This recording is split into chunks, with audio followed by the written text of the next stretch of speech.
What's up guys? So here is my vlog. Good morning. So now we are going to a flowing water.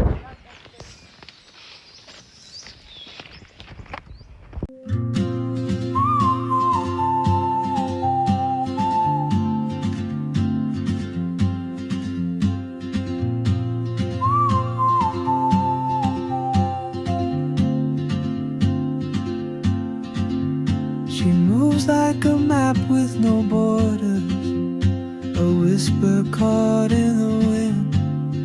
I see her boots at the corner cafe with a notebook and a grin. She's chasing skies I've never named while I stay in my lane. There's something in the way she keeps pulling at my chain.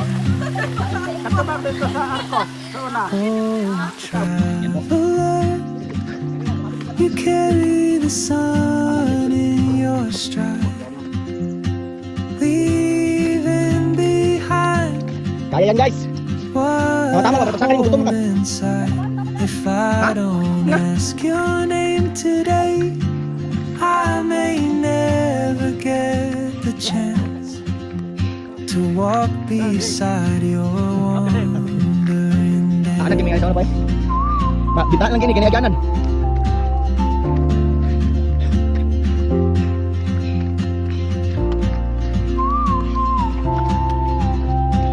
Muna to, ligday na to. Ligday na to.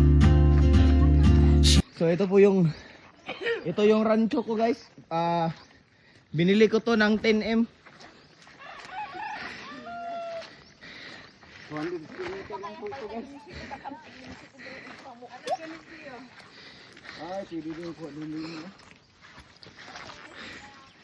So kakabili ko lang nitong rancho ko kahapon guys, may resibo pa.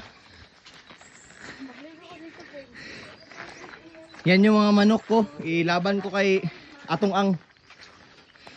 Maliko na ko dito.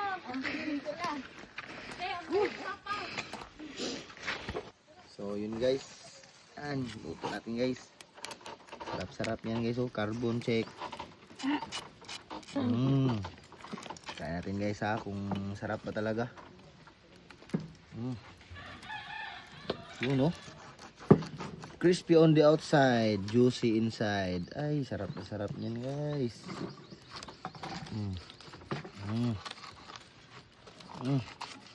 Yan.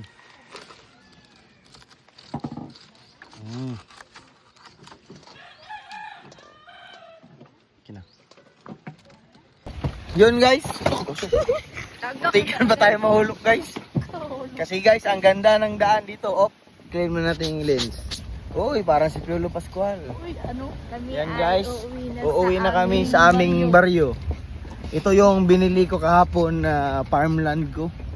Nagkakahalaga ng 30.5M. May resibo pa ako dito sa bulsa ko pero hindi ko na ipapakita. Diyan ko bubuhayin yung mga pang 10 stag derby na mga manok. Tapos ito yung mga alipuris ko. Mga tagabantay. Ito yung mga palm oil ko na mga binuhay. Yan yung business ko ngayon. So ito yung rest house ng aking mga katabang. Trip, trip, trip, Yo, trip lang. Trip, pakinggan nyo to. trip, bakit? Trip, Trip lang. trip lang. Halika na narang madali lang talaga. Pangako pagkatapos humihinga ka padali na pare magliliwanag na kung di ka sasabay maiiwanan ka. Ang isip ay wag na gawing pang dalawa dahil isa lang ito. Ang gusto lang naman ito ay maging masaya. Para di ka mabato ay iwasan mo kung pananatili sa isang lugar. Ibig ko sabihin ay huwag ka papasakop sa takot, wag ka papasakop. Kapag nangate, di ka matito isipin mo. Hinipan sa lahat ng karanasan mo dito sa mundo bilang tao. Ganoon pa rin hindi nagbago. Pinakamasaya yung di pinlano. Kasi pag di